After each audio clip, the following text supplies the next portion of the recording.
Cool. Cool. So we've got our intro, haven't we? What's our intro? I thought. Oh no, we don't have an intro, do we? No. Shall I do an intro quick? Okay. You'd bear stop with me. fidgeting again. I know. Just thinking. Okay. Ready? Okay, let's do this. Welcome to Mammon Podcast. Mike and Mike on Mike. A podcast where two Mikes talk about their top 5 favourite things. On our first podcast, we talked about our top favourite games of all time, and today we're talking about our top favourite films. Shall we talk about the fact that we've had to re-record this, Mike? Yeah, we can do. We recorded it the first time round, and our audio was absolutely atrocious. So we've now gone out and brought professional mics, so we're hopefully coming to your ears a lot clearer. And it means that all our mistakes are much easier to point out. You're welcome. Also, appreciate you not throwing me under the bus there and say it was my fault for my wireless headphones running out of charge. Yeah, it kind of was Mike's fault. But which Mike? Who will know?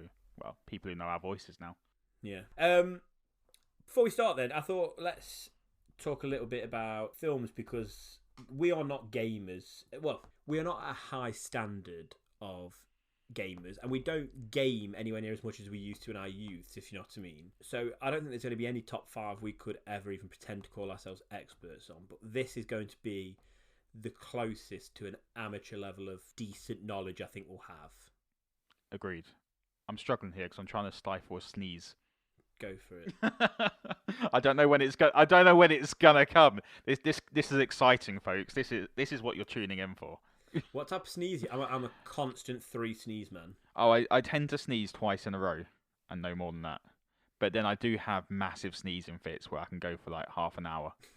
Please don't do that. Yeah, I'll try not to. That won't be great listening. Anyway, what was your question? Anyway. Well, I don't know. Like, have you why? How did you develop an interest in film? Like I say, I know everyone likes films, but like we've watched a lot, haven't we, in our past? Yeah, and we will say now we haven't necessarily watched ones that are technically critically acclaimed or anything like that. We're trying though. We're doing that top 100 scratch off poster. Yeah, at the moment we're going through a top 100 films of all time based on someone who decided that these were the top 100 films of all time. Some poster guy. God bless him. Nice little scratch off poster though. Well done to him who developed it. And I think it's been we've done foreign cinema. We've done some foreign films. We've done some Hitchcock. We've done some oldies. We've done some sort of more modern. Yeah, Stanley Kubrick we entered into, didn't we? Yeah, some cult classics. So yeah, but I don't think any of the films on our lists, mine particularly, do not really hit that. Maybe one hits that cult sort of legend status. Yeah, I've got none. Maybe one that's cool, but not in the way that potentially yours is. I think cult was the wrong word to use there because I think a lot of mine are cult classics. But I think sort of big critically acclaimed films, I don't think a majority of mine hit that mark. But yeah, I remembered what your question was before my sneeze. It was what got me into. I didn't even sneeze, and it's gone away now. So that was a great conversation, wasn't it? Hey, never say never. it might come later on. just you wait until you get to number 2, and then it'll be there.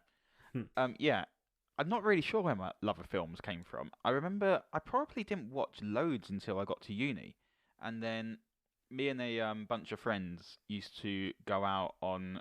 It used to be Cinema Sunday, so we'd always go to the cinema and watch a film on Sunday, even if it was an absolutely awful film.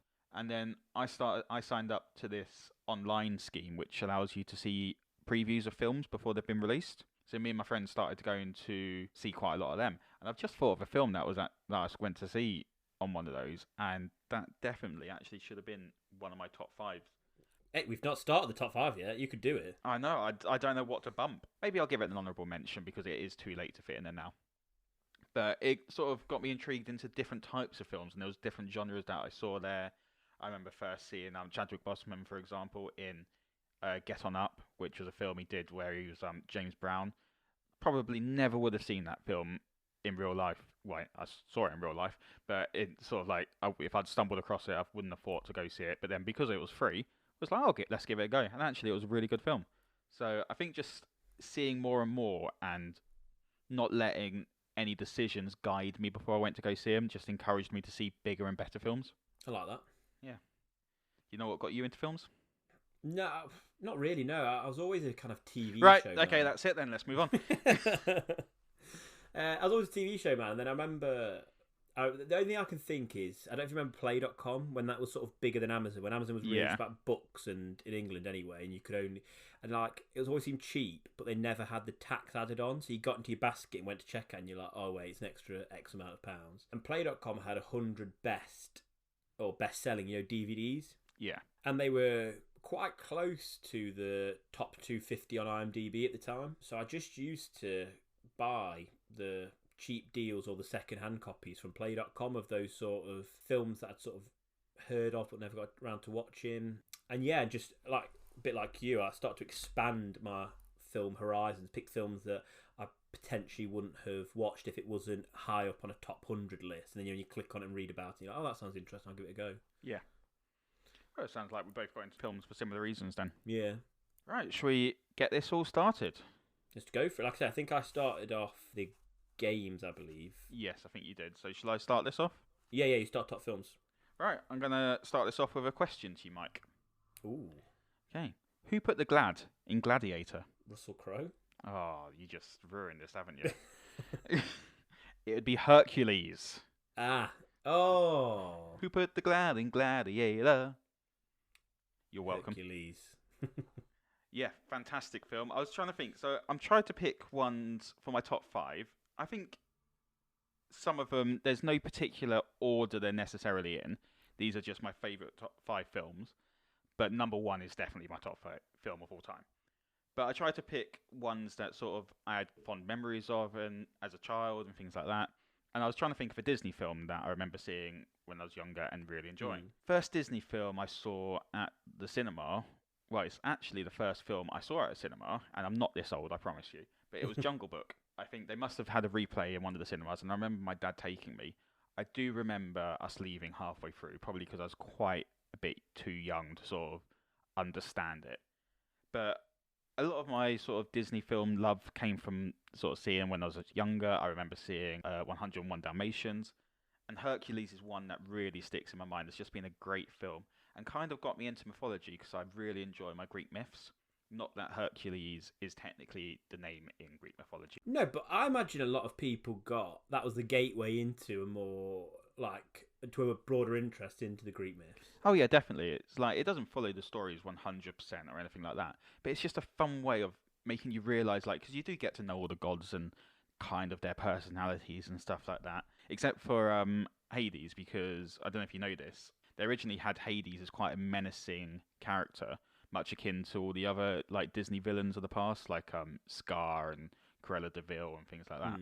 But James Woods, who voiced the character, came in and they loved it so much that they just completely based the character of Hades on James Wood, and they let him ad-lib a lot of the script and things like that, which is quite a cool little thing to do, being so big that you can change the character of a Greek god. That makes sense, well, because I'm sure I've read somewhere in like an interview or trivia that James Wood said that's by far his favourite character and he'd do it for free if he was ever asked again. Well, he loves the character so much he does actually voice like any, like, so they did a Hercules cartoon, well, Hercules was a cartoon anyway, but sort of like a Saturday morning TV show, and he voiced the character there. Any games that they've done since, he's voiced the character. Like, he loves playing it. That's awesome. And like I said, I think I was listening to someone complain about Draco Malfoy in Harry Potter, saying that he's a bit too, in the films anyway, a bit too Disney villain, they said. And I see what they mean, like in terms of like that cliche, he's just evil. Although I disagree about that in the later films, but evil for the sake of being evil. Yeah, and there's just like I say, it's almost a caricature of a villain rather than an actual villain. Whereas to have this villain who was likable, in some ways more likable than the hero at times, especially for a children's film, it's such a brave decision, isn't it? Really. Yeah. No, I agree. But I think that's why it's one of those Disney films that you find a lot of people like you watched it when they were a kid, still love it now. Yeah. Whereas like people will talk fondly about Bambi, but they won't necessarily rewatch it, or definitely not regularly. Yeah, no, I agree, and it's quite a depressing film as well, Bambi. Yeah. Like, Hercules is quite a fun, uplifting film, and I mean, who doesn't want to work out to Zero to Hero? Yeah. another classic. They're such strong. Well, all the Disney films really. That's their magic, isn't it? I particularly like Hercules. All their songs in there, Zero to Hero, Go the Distance. Like, there's not many songs, but they're just great, and you can remember them quite. They've got a very distinct style to them. Do you know what films are absolutely bang average, but I quite enjoyed it? Have you seen The Rock's version of Hercules? I've not actually, no. I really liked it, whilst knowing it was terrible. Yeah.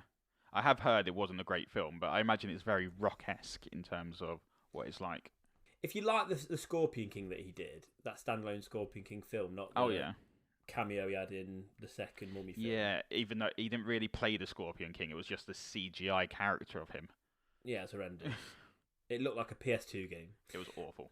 But yeah, that was half decent. I might have to check it out. My number 5 now? Yeah, let's go for your number 5. I remember today thinking about this one. I thought of another sort of story attached to it as well. Number 4, linked. Number 4? Number 5 even. I was going to say, we haven't heard your first one yet. Number 5. Professionalism. We're the most professional podcast going. My number 5 is a film linked because of potentially it was the first time that my dad listed, or the first time I gave my dad a top 5 ranking. I think that's something about that. I've always enjoyed ranking things and giving lists. And Gladiator was his favourite film when I asked him at the time. So when I watched it, I think I already had a sort of bias towards enjoying it anyway. But I think what's not to like about it, it's again, if you like mythology, you've got the Romans, which is always an interesting time period. It starts off with a big battle scene, and then you've got that fall from grace of seeing that hero is at the top, who then has to sort of rebuild from the bottom. Goes from zero to hero again. From zero to hero. We have a theme. Can you imagine if they're all this? Yeah. Is this why you were hoping that the answer to my who put the Glad in Gladiator was in fact Russell Crowe? Well, so you said it, I was like, oh shit, I have to pick another choice. That's why I probably sounded depressed. But you just completely forgot about the lyrics of Hercules. Yeah. Anyway. And talking of forgetting things, I've mentioned this to you before, I know, but when I went to university, I did a degree in English and creative writing, as you know, and for some reason, and I still have no idea why, you were allowed to pick up an extra course or extra module. I don't know if extra credits, I'm not sure. I didn't know what to do, so I just picked film studies because I liked films. Yep. And on my first seminar, the lecturer was asking everyone what degree specifically, so like what type of media degree were you doing, whatever. And I was the only one who wasn't there to do media and film. So he hated me straight away, like, why are you here? I remember looking back at him like, I don't know. And he did like a fun little game. He was like, what's your favourite films? So he was going round and I was one of the last. And people were picking, like, pretty decent choices in terms of, like, things that are popular or critically acclaimed, or considered widely good, like some say like The Godfather. Of course you'd say that. So knowing that I was going to say Gladiator, I was absolutely bricking it. And he looked at me like I was an absolute piece of shit and went, why? I panicked a bit. I was like, there's loads of good quotes. He's like, name me one quote right now. And I froze. And that's absolutely awful that you froze, because it's such a quotable film. In fact, it's got to be like my name is I've forgotten his name now. God, that's absolutely awful, isn't it? Should we restart this whole thing? Let's start the podcast all over. Keeping that in. Yeah, it's like one of the top quotes of all time, though. I know. I just panicked. Like, and do you know what? At the time, I wouldn't. Even now, I wouldn't put it as my top one, but I just couldn't think. There was no pre-warning on the first seminar. They're going to ask you this, but I guess you'd assume people going in would know something like that, which is probably why I didn't pick it as a degree. So on the course, it was 12 weeks long, and there were 12 films that you were supposed to watch that were all supposed to be critically acclaimed for different reasons. I only ended up going to 2, and none of the films are on my list. So I think that says more about me than them. And the first one I went to, which is probably why I didn't go to many afterwards, I was absolutely hanging. And I sat down, and I think I was still a little bit drunk as well. When you're like half drunk, half hungover, and you feel like, I don't know, the world's not real. I'd come in and it's like the film had already started, and there was this man who I assume was a burn victim. He was just covered head to toe in bandages, and he could barely move. And he kept having these flashbacks or dreams to him being a detective. and it was this really strange film. I think it was Michael Gambon called The Singing Detective. And I'd accidentally turned up to a second year TV or something. I turned up 2 hours So it wasn't early. actually your course. No. So I sat through, watched that film, which was so surreal. Felt like I was going to vomit by the end. And then my film started up, which was Die Hard, which is a great film. And I was like, no, I haven't got it in me. I need to go. Oh, you missed out on watching a great film then. That's it. But yeah, great film. And I think, again, I appreciate that it's not really a top 5 film in terms of, like I say, critically or anything like that. I think a lot of people enjoy it, though. Exactly. And do you know what? I think there's got to be something said about that. There's some films that whilst watching are brilliant, but they're so tough to watch. Yeah. Even whilst you're going, I can appreciate how amazing this is, you're also going, right, should I just check something on Twitter quickly? Like, you can't keep your patience. Well, like this. So this is absolutely awful. But we recently watched The Pianist, and it's absolutely fantastic. The story is absolutely amazing. But I think because it goes on for so long, and it is quite a hard watch because it's all factual and like all about the Holocaust and stuff like that. But because of that, it's difficult to sort of watch the whole thing all the way through because it's quite a tough watch. Does that make sense? Yeah, it doesn't. It doesn't. No, it does, but like you also know what's coming because it's real. So like he'll have like a moment in the film where things start to look up, and you're like, oh, it's gonna get a lot worse. Like you're gonna be like, yeah, exactly. You look at your watch knowing that there's still 2 hours left. Yeah, it's a good choice though. But I will say something that might shun quite a lot of our viewers and make them stop listening. I'm not 100% sure I've watched it. You're a terrible human being. It's one of those films because so many people know about it, and like I could tell you the plot front to back, but because of that, I think I've watched it, but I don't think I ever actually have. I've said this before. I'm the exact same with E.T. I've seen when E4 used to do those top 100 animated films, top 100 children's films. I've seen so many clips and so many people have spoken about it. I think I could tell you the whole plot, but I've never actually seen the film. Yeah, I can get that. Should we do a movie night and swap Gladiator and E.T.? E.T. E.T. Yeah, sounds good. Right, you're number 4. Right. If I was to say to you, what is the number 1 basketball film of all time? Coach Carter, without a doubt. Wrong. It is, in fact, Space Jam. Shout. It's one of those films I remember me and my mate Carl used to watch all the time when we was growing up. And I think I've watched it recently, and it doesn't hold up. I was about to say it definitely holds up. It doesn't hold up. But it's still just an enjoyable film. It's just really fun. It's got, is it Danny DeVito playing one of the big bad aliens, and obviously Michael Jordan. It's got Bill Murray in it, Wayne Knight. It's just a fantastic, fun kids film. Do you know what I think's crazy about it? You and I have watched The Last Dance, haven't you? Yeah. And obviously, when I first watched Space Jam, I didn't know anything about American sports, basketball. I'd heard of Michael Jordan, but that's as far as went.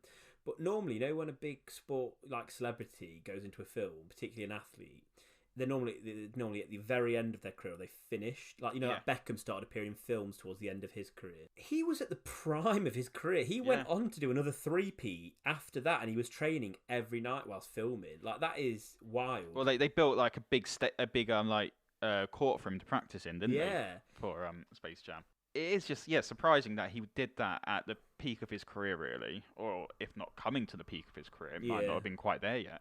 But it definitely got him a bigger name. Like most UK audience, like we're not big into basketball or anything like that. Most people in the UK don't follow basketball, but everyone knew who Michael Jordan was, and everyone would like talk about it in the playground and everything. And I think a big part of that has to do with Space Jam. Oh yeah, 100%. Particularly for our generation, perhaps, as well as again people who aren't or weren't basketball fans, in our younger years. Yeah, no, I absolutely loved the film. I still enjoy it. Soundtrack is absolutely fantastic. Quad City DJs. I remember being in a club recently. Well, I say recently, 8 years ago. I was about to say in Exeter, and Quad City DJ Space Jam came on, and I just got straight onto that floor, singing along, dancing to it. Absolutely love it. I Believe I Can Fly as well. That was like such a nice moment.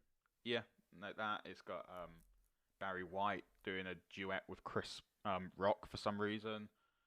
it's just got a killer cast and a killer soundtrack, and it's just a great film, enjoyable. That's the one that you've talked myself into agreeing that it deserves to be in the top 5 at first. I was like, what a waste. But actually, that's a really good shout. Yeah, and they've got a sequel coming out soon. It's called Space Jam 2: The Next Jam or something like that. But it's gonna have LeBron James in it, directed by Ryan Coogler, who directed Black Panther. Oh, nice. So actually, quite a big director there.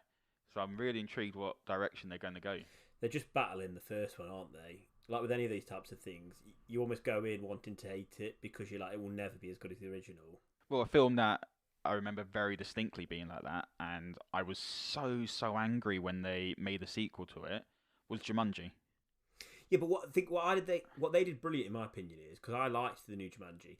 Other than the name, it's pretty much not the same. You have to be. There's nothing linking it. They've really got the aspect there, but it is a different film, and it would have, in my eyes, probably been better if they didn't call it Jumanji. But I don't think it would have got as many people seeing it if they didn't call it Jumanji. That's it. It's about money, isn't it? At the end of the day. But that was a film that I went into just really wanting to hate because it was going to dick on the legacy of the original, but actually surprisingly good. No, I like that one.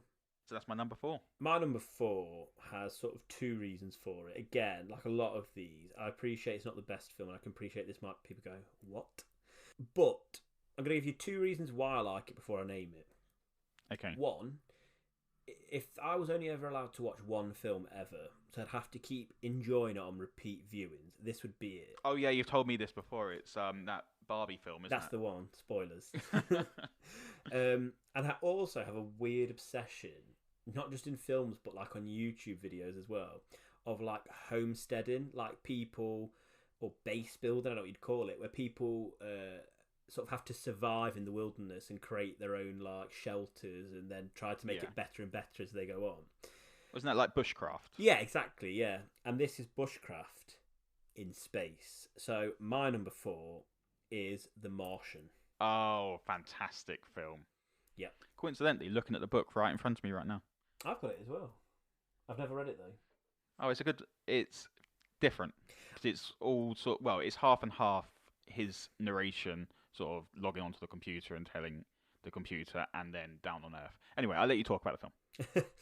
So yeah, for anyone that doesn't know about it, it's set on Mars. There are a group of scientists, including Matt Damon's character, who's a botanist, and essentially gets stranded. They try to leave because of an impending storm that's going to potentially leave them stranded forever. And he gets knocked out and wakes up, and they've gone. They thought he was dead, so have left him, and he's got to survive on Mars with the sort of base that they left behind. And it's like I say, it's a big element is, I guess, like the book you've said there as well, is going back to Earth and seeing if people come up with plans to try and see if they can save him. But the bit I enjoy is just seeing like the way that he tried to survive, the way he tries to grow potatoes, the way he tries to take certain machines in and repurpose them to help him travel around the planet more and things like that. Yeah, it's really clever how he thinks of what to do, and like all within, as far as I'm concerned, the realms of reality as well. It's not like pushing the boundaries there too much. Yeah, for a sci-fi film, although it probably, I imagine if we got a scientist on here, they'd say he couldn't do half the stuff he did, but it felt like he could. There was nothing where, it was like that MacGyver thing where he's got like a toothpick, toilet roller, and he makes a tank, and he's like, like everything felt like he could have done it. No, I think this is a good shout, and again, a film that I remember being in the cinema watching it, and you knew he was obviously going to get off Mars somehow, but it was so tense watching it in the final, like, at least 20 minutes. I was so desperate for the toilet, but I knew I couldn't leave. It was just so tense, and I just wanted to find out the whole end of it. I knew any minute that I missed was going to just ruin the film. And I risked wetting myself in that Odeon, but it was worth it. The other as well with this was between, there's 2 Matt Damon choices, between this and Good Will Hunting, which is another great film. But like I say, for longevity and for like a weird genre of bushcraft homesteading, I thought it had to make the cut. Yeah, I think that's legitimately a good choice. I'm quite jealous of that choice. I feel like like I said this in the first one, it's not a competition, but I'm winning. Okay. Like Space Jam beats anything anyway, so we know that's not true. Okay, my number 3 is, I felt like, so I'm quite a big Marvel fan, as you know. My viewers might not necessarily yet, but I'm quite a big Marvel fan. I enjoy all the films they put out, looking forward to all the TV shows that they're about to put out. They're just a good genre, and I really love the idea that they just started with Iron Man, which at the time was a completely unknown comic book hero, really. He was genuinely quite minor league, and they just built him up, and they've built this absolutely fantastic sort of universe where they interlinked all the characters, and it surprisingly works. So I felt like I had to pick a film from the Marvel Universe to be on my top 5, because I just absolutely love the franchise. And it was quite difficult trying to decide which one I wanted to go for. In the end, I decided the one that introduced to me quite 2 brand new characters. Well, they're not brand new characters, most people would have heard of them, but in terms of to this cinematic universe, they introduced these 2 new characters. And it sort of felt like the beginning of what eventually led us to Endgame, and that's Captain America: Civil War. And which 2 characters are we referring to here? So the 2 characters that were introduced were Black Panther. Yeah, amazing. And Spider-Man, Tom Holland's version. Yeah, amazing. 2 fantastic people. Obviously, Chadwick Boseman, I mentioned him earlier, won't be replaced as Black Panther. He did such a fantastic job, and it's absolutely awful about what happened to him.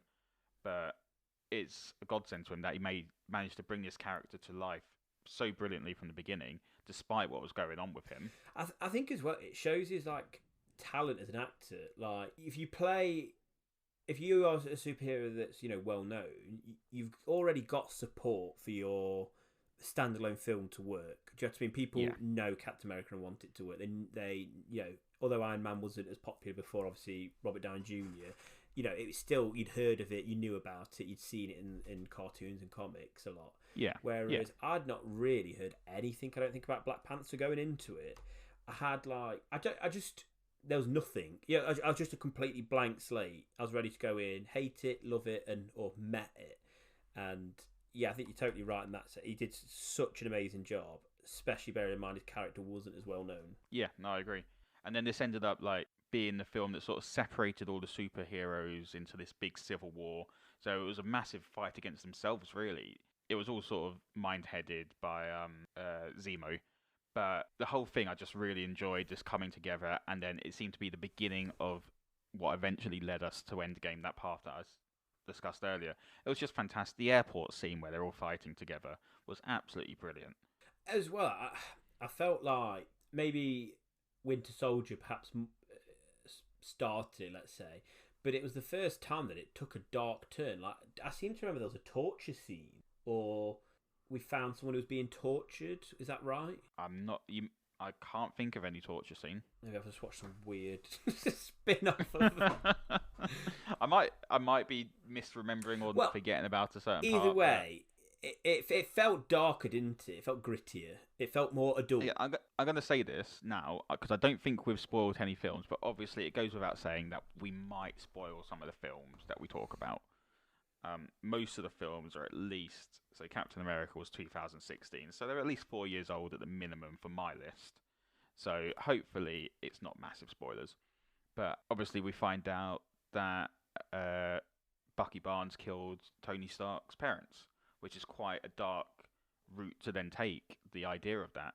Someone who is a hero killing one of the other heroes' parents. Obviously, when we sort of meet him, he's a semi-villain. He's sort of just been converted after Winter Soldier, but it's still quite dark, and a big twist to the Iron Man saga.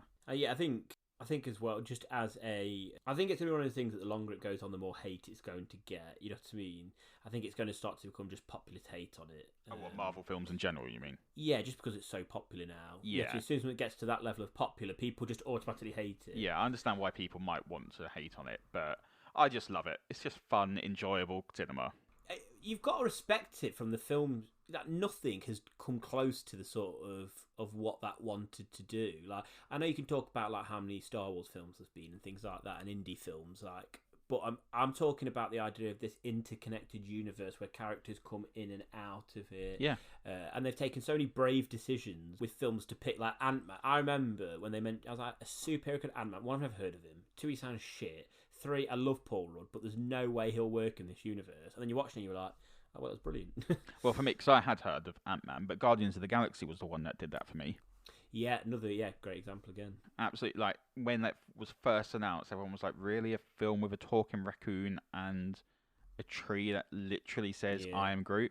How is this going to be any good?" And it turned out to be one of the best films that Marvel's made so far. I love that quote. One of the Marvel execs apparently were like, why the fuck are we paying Bradley Cooper all this money? And he doesn't sound like Bradley Yeah, Cooper. we're literally just paying someone to put on a Boston accent. Yeah, great choice, and I think in the future it's probably a top 5 we could do on its own. To be honest, the Marvel films, yeah. My number 3, again, a bit like my last pick. A genre of films I enjoy watching is coming of age stories, and there was loads that I went through and decided between. It was the film Mud was really close, but I ended up going with this one because although it has a darkness to it, a bit like Mud, I think it's also got enough of a feel-good factor as well for it to be rewatchable and easy watching just about, and that's Perks of Being a Wallflower. Oh yeah. Interestingly, the author who wrote the book was actually allowed to write the screenplay as well as direct the film version, which again is one of the reasons I think it works so well. Often, book to film can be hit or miss, but I think actually having the creator do the work on it is probably why it was so good.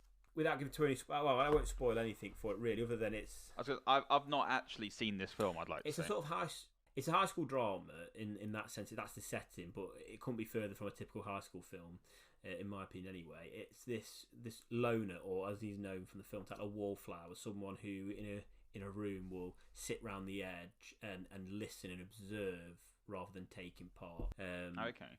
And it's about him finding some new friends, another group of misfits, really. And finding his place. And I think again there's something really sweet about that, the fact that it's not a typical story where they want to join in a high school film, they want to become popular, they want to join the popular crowd, and that's never what he strives for.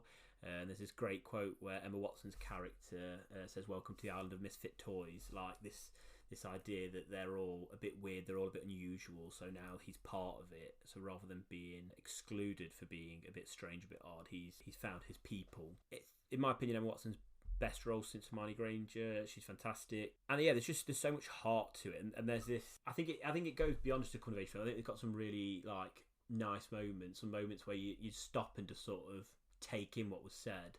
And there's a great moment where Logan Lerman's character asks his teacher, why do people fall in love with someone that's wrong for them, that's bad for them? And Paul Rudd's character just takes a pause and says, we accept the love we think we deserve. I just think that's so great. That's like so powerful. So yeah, I didn't realise Paul Rudd was in it. Yeah, a minor role as a teacher, but he's really good. It's one of the few times he doesn't feel too Paul Rudd, if that makes sense. Okay, yeah. Paul Rudd does play a lot of the same sort of characters. Yeah, he's almost a bit of a slacker type character, isn't it? Yeah, he's the American Hugh Grant, isn't he? Where it just feels like he's playing himself. But I love him, so I don't care. Happily see him play any. Probably one of my favourite actors. Yeah, he's not done many bad films, I don't think, has he? No. So yeah, like I say, a great coming of age film, a great film generally, and it's got some sort of twists and turns in there as well that take it beyond your typical coming of age high school drama. Okay. Well, I never watched it. I knew about it. Yeah. Like, it's Ezra Miller as well, isn't it? Yeah, he's great in it as well. Like, probably steals the show, to be honest. Okay. But yeah, I don't want to talk too much about his character because, again, I don't want to spoil anything. But yeah, he's fantastic in it as well. Maybe I'll have to give it a watch. Definitely.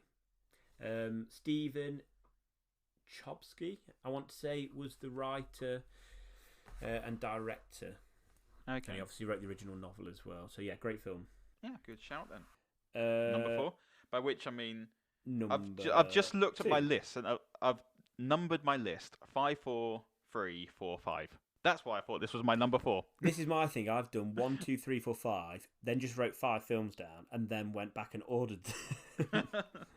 So apparently we're not very good at numbers. No.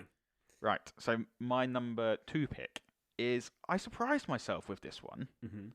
I didn't think I was going to pick this in the slightest. And then I came across it on Netflix the other day and watched it. And I was like, I've probably only seen this film 2 or 3 times. But I forgot how good a film it was. And it didn't get the acclaim that it so rightly deserved when it came out at the cinema. In fact, I think it did get acclaim from the critics, but the public didn't go see it because, unfortunately, Sylvester Stallone ruined the previous version of this film. And this is Dredd 3D. No way has that made your top 5. Do you not like it? Is it on with Carl Urban? Yeah. I mean, it was good, but I forgot how good it was, though. Convince me. Right, so there's not much to the plot, don't get me wrong. It's literally based in Mega City 1, and they have to make their way up a big tower block to bust Lena Headey's character of Mama for this drug cartel that she's running. She's made this drug called Slow-Mo. And I think what it was for me that made this was a fantastic film. So back when it came out, sort of 3D films were sort of coming to an end. Like Avatar had obviously popularized them, and a lot of films were going for the glory with this. Mm-hmm. And it's the first one I saw, and I'd seen Avatar at the cinema, where it actually made the 3D worthwhile, and it was actually really quite good. So whenever the slow-mo came in, the 3D effects were absolutely mind-blowing. And there's some scenes where they throw some characters off of the top of this 250-story tower, and it's going down in slow motion because slow-mo slows down everything in your mind to like 1% or something like that. Yeah. So literally falling to their death and seeing their death coming to them. But the way this 3D is done and this death coming towards you in slow motion, it's not done for gore necessarily or anything like that. It's just really quite artistic the way they did it. I remember the whole film being quite stylized, to be fair. Yeah, for an action film of this sort of genre and caliber, it was very artistic and stylized. And I really loved that Carl Urban did so much with his character with just the mouth. He showed so much expression behind the character. It was just fantastic to watch him, and he was brilliant acting in it, and one of his top roles, I think. Do we ever see him with his mask off in the film? No, which is what the big thing is, because I don't know much about the 20,000 AD comics it's based on, but I know that in those comics, he doesn't take off his mask at all, whereas in the original Judge Dredd with Sylvester Stallone, the mask comes off a lot, and a lot of people hated upon it for that. But this film, people didn't go to see it because they were comparing it to the train wreck of the 80s version or 90s version whenever it came out. But there's just something about it. It was just a fun action film, a lot of brilliant set pieces for the action, and it was just well done. Well, can I ask you a question then? Is it on your top 5 for the non-3D version, or the 3D version where you're not in the cinema with the glasses? Yeah, so when I watched it the other day, it was still up there. I still really enjoyed the whole thing. Okay, awesome. Well, I tell you what, then I might rewatch it. Now, there you go. You have convinced me a little bit to give it another try. I did say I surprised myself putting this on the list. I wasn't expecting this to be here in the slightest, and it ended up on it. So you're lucky. It was between this or the Muppets. Thank God it wasn't Muppets. Right.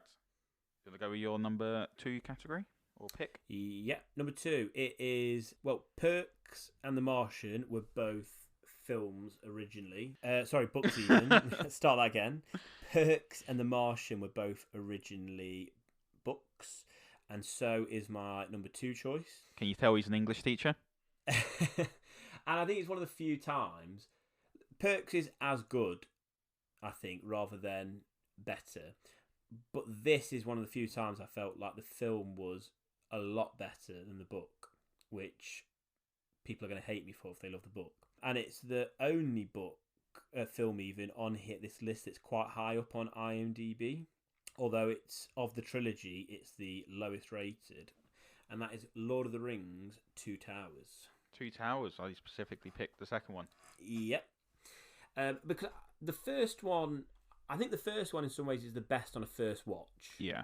Because it's like, 2 and 3 are essentially just giant battles, and you needed to have fall in love with the characters and the world in the first one really to care. But I find it difficult to rewatch. Yeah. The first one's a bit slow going as well. Yeah. Especially the extended version. Yes. Whereas Two Towers, you've got the Rohan part before, and then you've got, which helps you, I think, care even more about the battle, and you've got the suspense of, will Gandalf get there in time? He's just a dick about it. No, like, sorry, mate. Just, he arrives when he's exactly when he's supposed to. And it's like, say that to the thousands of people that died. You can get there an hour earlier, mate. And as well, as much as I loved Return of the King and the Battle of Gondor, I used to get really annoyed with the cutaways to Sam and Frodo. I was like, I get it. They're climbing. They're getting there. Yeah. Whereas, Two Towers focus more on the actual battle whilst we're there. Ironically, that the Helm's Deep battle, apparently, is nowhere near as long. I feel like it's a chapter long, or maybe I'm exaggerating a little bit, but it's not that long in comparison to how much or what percentage the Helm's Deep battle takes up in the film. Okay. I can't. It's been a long time since I've read Lord of the Rings, so I couldn't tell you that. But he does that a lot, doesn't he? Because I know, for example, The Hobbit. I remember reading The Hobbit and everything, and the battle at the end of The Hobbit is a whole film, but you don't actually see that battle at all in the actual books. No, because he gets knocked on the head and is unconscious for the whole battle. I think Lord of the Rings deserves its spot on there for how iconic it is. I love fantasy, so it made sense to put fantasy film on. Yeah, and I know we're not basing it on the books, we're technically basing it on the film, but we've got to give credit to J.R.R. Tolkien for the universe he's created here. Yeah, in terms of that, lore, it's absolutely ridiculous how much there is outside of just these films and just these three books themselves. Yeah. And I love, like, for instance, Viggo Mortensen, who plays Aragorn? Vertigo Mortensen? Yeah. I can never pronounce his name. He was like a method actor, and the commitment that he did on all three films, the stories you hear about how, like, when they first introduced him to his horse, he just went off and spent the night out in the wild with it to get, like, close to it, and got arrested at a pub in New Zealand because he refused to take his sword off. He's like, well, Aragorn would never leave his sword behind. Well, didn't he, like, buy the horse afterwards and everything as well? Yeah, I think so, yeah. I think he gave it to the trainer. Oh, okay. The horse trainer, as like a gift because of the bond that she had with it as well as him. That's fair. And then, and one of the few films that has that many effects that still hold up, I think. Yeah. Like I said, I think Two Towers holds up more than any of the Hobbit films do already. Well, I think it's because they used a lot more practical effects, didn't they? Yeah. Instead of trying to go for this, because I remember with The Hobbit, Ian McKellen walked off set at one point crying, genuinely true, because of the amount of CGI, and he was like, I didn't become an actor to act in front of a green screen. Wow. Whereas in Lord of the Rings, like, even to make everyone look smaller, they use child actors and a lot more sort of forced perspective and stuff like that to make it actually seem as though he was bigger compared to the Hobbits and stuff like that. So, yeah, I know he got physically angry about... Well, he was a huge, huge Lord of the Rings fan as well. Oh, was he? I didn't know that. Doesn't surprise me. Wait.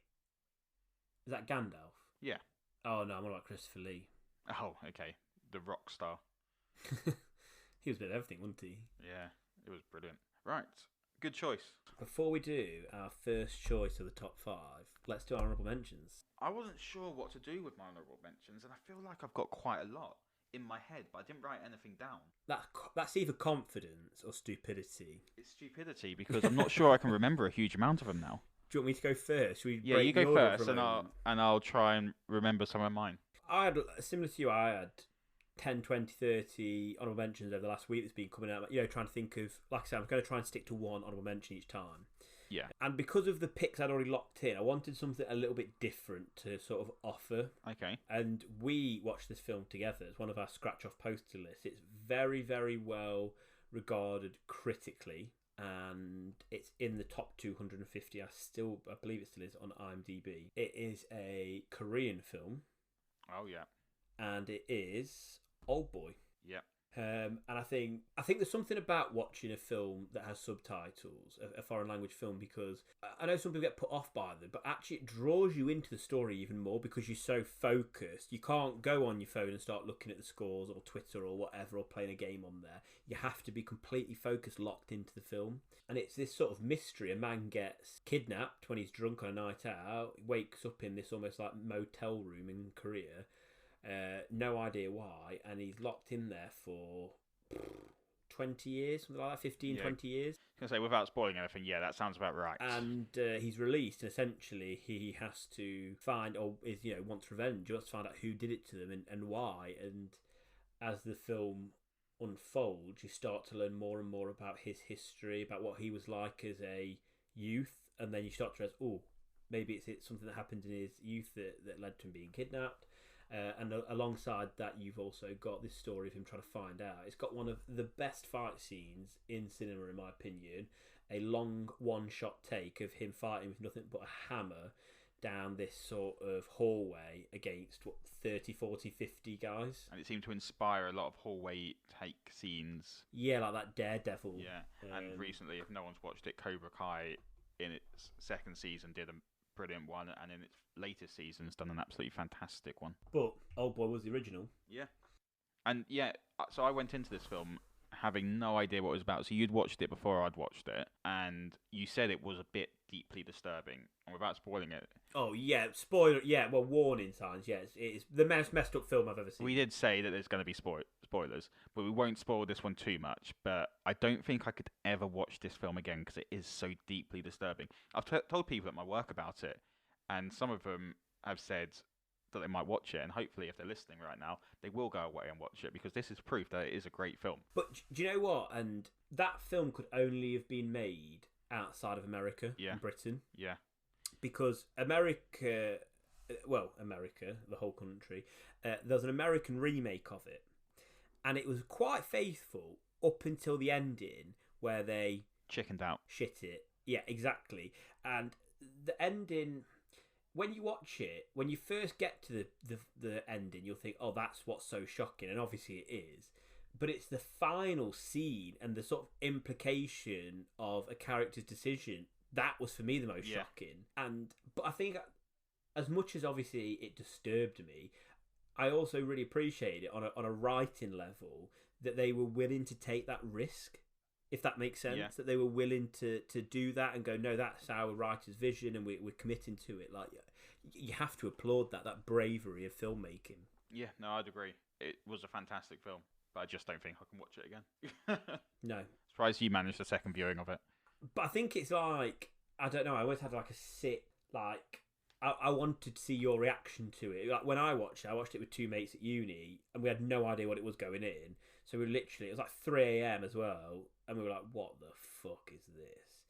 And I wanted to see your reaction to that. And it was on our poster, so I had to. Yeah, exactly. You had no choice. You had to watch it. Right, so I've got two that I've managed to narrow it down to. Mm-hmm. We did mention that we've re-recorded this one. Two of my previous choices, I will say them, are The Room with Tommy Wiseau, which is an absolutely awful film, but well worth a watch, because it just doesn't know how bad it is, whereas bad films know how bad they are. The Room was a film so bad that it spawned a Hollywood movie about how bad it was. With James Franco, Seth Rogen, Dave Franco. What was it called? It was called, it's really going to bug me now. Disaster Artist? Yes, which is what the book... So it's based on the book written by one of the lead characters' best friends. And it's behind the scenes of the whole film and everything. And yeah, it's born this film with, like I say, quite big names. But it's just an awful film. So if no one's seen it, though, I really recommend it. It's a great drinking game film with friends and everyone to get around. But it just doesn't realise it's bad. So I thought I'd just mention that. It's not technically an honourable mention, but it deserves a mention right now. I've got two choices, though, for my honourable mentions. First one, I didn't realise how sad this film was going in. And I don't think a lot of people did either. It's directed by Clint Eastwood, and he stars in it as well. And it's $1 Million Baby. Have you ever watched it? No, I've wanted to so much. I love boxing. So I'm not going to say too much about it then, in which case, and I apologise for those who are listening that haven't watched it themselves. But it's just a film. I went into it not expecting too much and came out of it with a broken heart. It was absolutely devastating in a way. Well, I'm not watching that. But it just didn't get advertised at that. It's a fantastic film though. Really is absolutely brilliant. Brilliant acting. It's Hilary Swank who plays the boxer who gets into boxing and is trained by Clint Eastwood and Morgan Freeman. It is a brilliant film, and I highly recommend anyone who hasn't seen it to seek it out, including you, Mike.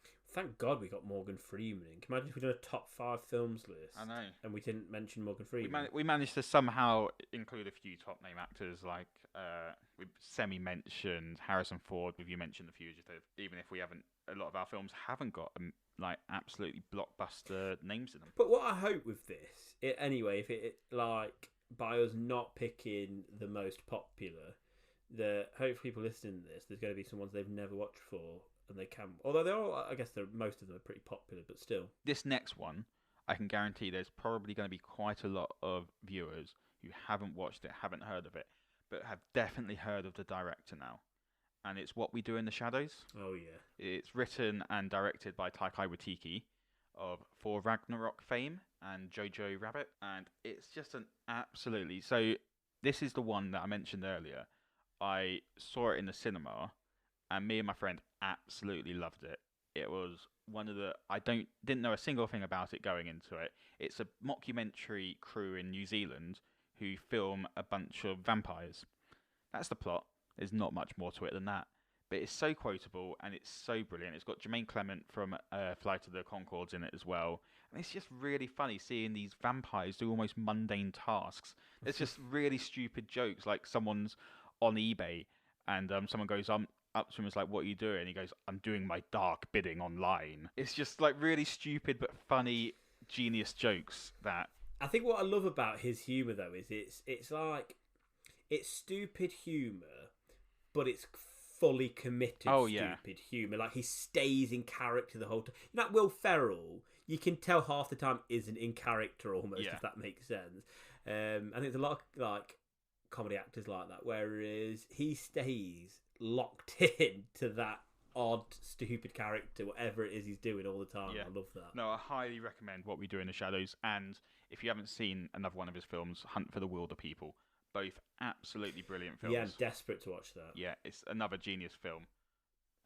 Again, I really struggle with names at the moment, but I can't. It's Sam Neill. Sam Neill is in it, and the slightly large kid from Deadpool. That is his official name on IMDb as well. Slightly large kid from Deadpool. Right, should we go on to our number one pick? Let's do it. I'm excited for your number one. I feel like it's built. It's built to this moment. I feel like you've thrown in some wild cards because you were confident number one was a number one. Oh, I'm confident. When I said... Well, I said cult classics, didn't I? Because of Dread 3D and Space Jam. I feel like those two have got cult status these days. But this one, I think a lot of people would agree, is one of the top comedies ever. And I'm quite confident in saying that. It's Back to the Future. Classic. Back to the Future with Michael J. Fox and Christopher Lloyd. One of my all-time favourite films. There's possibly... It might be sort of... what's that syndrome where you're sort of locked in with someone all the time? Stockholm Syndrome, yes. This might be a case of Stockholm Syndrome. Because when I was on my placement year in Exeter, I didn't have very good internet. It was absolutely shocking. Didn't have TV signal, so my only entertainment was... Were you in a Serbian gulag? What the hell was going on? It was awful accommodation. I remember when I first... I apologise to... I'll change his name, because I was about to say his name, but I won't say his name. But when I first walked into this accommodation, it was about a 50-year-old man, and he was in there because it was like sort of accommodation for the people who worked in the hospital. And I was like, "Oh, hi there, I'm Michael." And it's like, "Oh, hi, I'm David. I've just recently got divorced from my wife." And that was his introduction to me. You're like, God, Dave, I don't know where to go from here. I really didn't. And then I locked myself out of my room. Anyway. Did you have to go spend time with David? I did. Yeah, it was quite annoying because I didn't have my shoes on and I had to go down to the accommodation office to get a new key. But anyway, that's not what this story is about. So... Back to the Future was my only DVD. Well, I had it on Blu-ray, all three of them, and it was the only one I had with me when I was in this accommodation. You had a Blu-ray player at uni? Oh, yeah. Well, I think it was my... And you said you're not posh. I think it was my PS3. Oh, right. Yeah. But yeah, so I had those three on DVD, and I pretty much watched them continuously at least once a week for a year. It was... So it might be a case of Stockholm Syndrome why it's my favourite film, but I still love it. And the fact I was able to watch them every day instead of being like, you know what, I don't need to watch this. I've watched it once. Like, just because it's my only DVD, maybe I'll go out and buy another one. What's your thoughts on the third one? Like, there's a lot of criticism, isn't there, about that Western style? Yeah, see, I really enjoyed it still. I don't still think there was any issue with it. They built up to it. They'd obviously filmed it back to back with the second one because they obviously put a trailer for the third one at the end of the second one. So it's not as though it was shoehorned in there. They'd clearly thought about the trilogy almost from the start. Yeah. And they're just a fantastic film. And it is a shame now that obviously Michael J. Fox has got Parkinson's and has retired from acting, because he was, back in the 80s and 90s, a powerhouse of acting. Have you seen the episode of Scrubs with him in when he incorporates that storyline? And that's heartbreaking. Yeah, beautiful. He's got OCD, hasn't he, in that character? Oh, yes, Yeah, it's just OCD brilliant. that he... Did he have Parkinson's at the time? Yeah. Well, he had Parkinson's at the time, yes, but his character, I didn't think, had Parkinson's. His character in Curb Your Enthusiasm had Parkinson's because he lived next door to Larry David, and he played himself with Parkinson's. And there's an episode in which he gets a can of Coke out the fridge for Larry and gives it to Larry. Larry opens it up and it goes all over him. And Larry's like, "What the hell, man?" And Michael J. Fox is like, "Parkinson's." Oh, God. Quite a dark joke, but you know what? Since he was doing it, he got away with Love it. No, but I'm not really talking about Back to the Future too much here. It's just a fantastic time travel film. They think about all the elements of it. It's just really, really clever. Like, even little bits that you don't really see, to where it's like a Free Pine Mall in the present day because there's 3 pine trees, and then he goes back in time and accidentally knocks over 2 of these pine trees when they're still growing, and then in the present day it's now called the Lone Tree Mall because he's knocked down one of the trees. Like, really, really subtle things like that play across the whole 3 films, and it's just clever. Do you know what as well? Like, I think the fact that it was a time travel film that thought about time travel so much, like, you know, what would you do if you go back? Like, what's the name of the character who goes back and, you know, has the betting book so he can earn money in the future, or his family can? Biff Tannen. You know, you've got the idea of what happens if you don't, you know, your mum and dad don't get together, if you accidentally interfere in you know, your own birth. Yeah. I think, and then now, because of everything that's done, I think of things like Hot Tub Time Machine, which is another great film. That, you know, which coincidentally stars George McFly, the actor who plays the dad, is in Hot Tub Time Machine as the guy who loses his arm, and you're waiting the whole film to find out how he loses his arm. How does he lose it again? I can't remember. Is it a chainsaw? Yeah, I seem to remember there's that running gag, isn't there, where loads of things happen. You're like, this is it. Or it probably isn't a chainsaw, because it's been a long time since I've seen that film, but it was probably something really insignificant. Yeah. But yeah, like, even like every time travel film now will reference, won't it, in some way, shape, or form, Back to the Future, which is great. Oh yeah, I feel like obviously we've got to include The Time Machine by H.G. Wells, but it's like the almost original movie version of all this. It sort of started off a big time travel sort of genre that occurred. Interestingly as well, because the first one's the past, isn't it? Yeah. Is the second one technically the present as well because of the betting? Yeah, so they go into the future, and then older Biff steals the almanac and goes back in time and gives it to his younger self in the... And is it in the present time? Well, so he gives it to his younger self back in the future. Yeah. And then Doc and Marty, when they stop his son from being arrested, they go back to the present day and realise that Biff's now this sort of like Trumpian-like figure. Foreshadowing. Yeah. What it would be like. It really did seem to foreshadow. Yeah, great pick, and I think it's the only one really, maybe Hercules as well, that's like truly like cult classic popular. Yeah, no, I'd agree.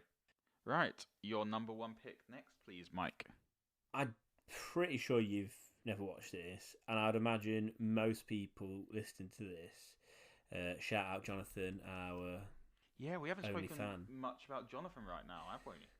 No, well, I felt really bad. And someone said they're going to officially change their name to become Jonathan, so he can be our number 1 fan. And is that your cousin? It was my cousin, yeah. Shout out to your cousin. Yeah, thanks for Love listening. You. What's his name? Alexander. No. What's his name? Jonathan. Now it is. So yeah, I imagine even Jonathan isn't going to have seen this before, and that is the film Serenity. I've heard of the film at least. Good start. I know it's based on Firefly. That's right, yeah. So one of my favourite TV shows of all time is Firefly, and it was cancelled because of horrendous decisions about Fox, which I'll get into in a moment. Yeah, they put them in like really wrong places. Yeah, they decided to air the third episode first because they thought it was more interesting. When the first 2 episodes were the pilot, essentially set up the characters and the story. Then they changed the time slot and never told anyone, so people had to sort of stumble to find it. And then cancelled after, I think, 13 episodes. And it became wildly popular, and so popular, in fact, they were able to make a film to sort of wrap up the story, which was amazing. And with all that pressure on this cult classic TV show where the fans were so passionate, they sort of forced, Joss Whedon to carry on and get the funding.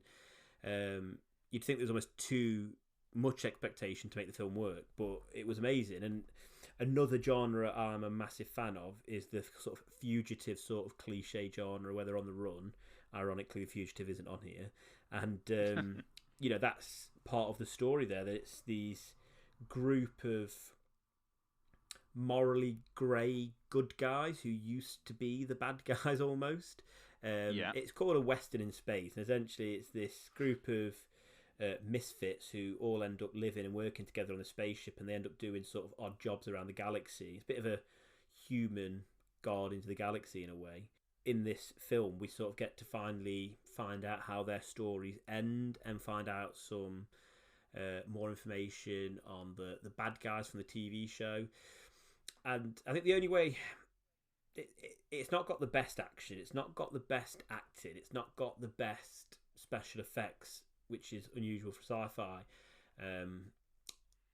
But the writing, first of all, is so good by Joss Whedon that the banter... Oh, he's a fantastic writer anyway. That's his strength, isn't it? His dialogue, even more than his storylines per se. The characters... He's no George Lucas. Well... The prequels didn't go well, did they? Not exactly. But I think what it is, they're just lovable characters. I know that listen to this, if you've never watched it, I know I'm not selling it to you at all, but the only thing I can say is all the characters are amazing and well-rounded. They're funny, they're lovable. There's the sort of typical henchman sort of mercenary type character who doesn't seem to care. There's the wisecracking captain, there's the goofball mechanic, there's the very serious doctor, but they feel like real people and they feel like a family, and whilst you're watching it, you want to be with them, you want to just follow them on their adventures. I could watch them just doing a shopping list together and I think I'd enjoy it because I just love the characters so much. No, it's a good shout, and I will say I've started to watch Firefly, but I haven't fully got into it yet. And that's no discredit to Firefly in the slightest. I've just... Sometimes, if it's so critically acclaimed, I don't always go for it. And Firefly has got this massive cult following behind it. Yeah. But I know I remember in secondary school when Serenity came out, because it was like 2005, was it? Yeah, 2006, 2005. I'll double check that. Yeah. I think you're right. But I remember some of my friends going to see it, and they absolutely loved it. So I know it is a fantastic film, but I wouldn't ever watch it without having watched Firefly. And would you recommend that as well? 2005. Yeah, I know. I've got this film knowledge for some reason in my head about years. I watched the film first. Oh, did you? And did it not take anything away from the TV series? No, it just made me want to like I said. I think you could watch almost any episode, and you'd potentially like it. Like I say, it's not necessarily the storyline. It's the cast of characters, this sort of misfit family that have, because of fate, accident, and all those types of things have come together, and they'd, as much as they hate each other, they would die for each other. And I think everyone can relate to that, can't they? Everyone wants that sort of that band, that family of friends that you do everything together and you'd do anything for. So I don't know, but then again, like I say, it's the only thing I would say is the pilot I think is like 2 hours long, Yeah, I think that's why I've always sat down to watch it, and it's quite heavy going. A lot of it Yeah, sometimes it is. because It's they're not great. they're introducing you to a lot of characters as well, aren't they? Yeah, and the world as well. Yeah. That's the problem, isn't it, with sci-fi and fantasy? Though, is that there's a lot of sort of info dumping at the start because Yeah. there's a lot that you need to know about the world to understand it. To do well in a big sci-fi or fantasy franchise, you've either got to do books, which obviously you can put a lot more knowledge about the lore and background in, or go for many, many series. Because when you think about the top ones, like Star Trek, for example, that's been going for God knows how long. It's got so much lore behind it. But it's because there's been so many series of the shows. I'm glad you mentioned like Star Wars and Star Trek and things as well. I'm not the biggest. I don't like Star Trek particularly. I thought the new films were okay. I'm not the biggest Star Wars fan. So if Serenity being a sci-fi film puts you off, like I say, it really is a very human story. Having watched parts of the pilot, it doesn't seem so much. It seems like, because, like you said, you described it as a Western type film, Yeah. and it does just feel like a Western in space. Yeah. It's a weird genre to try and explain, but yeah, I get what you're saying with that. Yeah. Like even the spaceship looks a bit like a horse. Right, fantastic choice. So those were our top 5. Okay, Mike. Episode 2 done. Yep.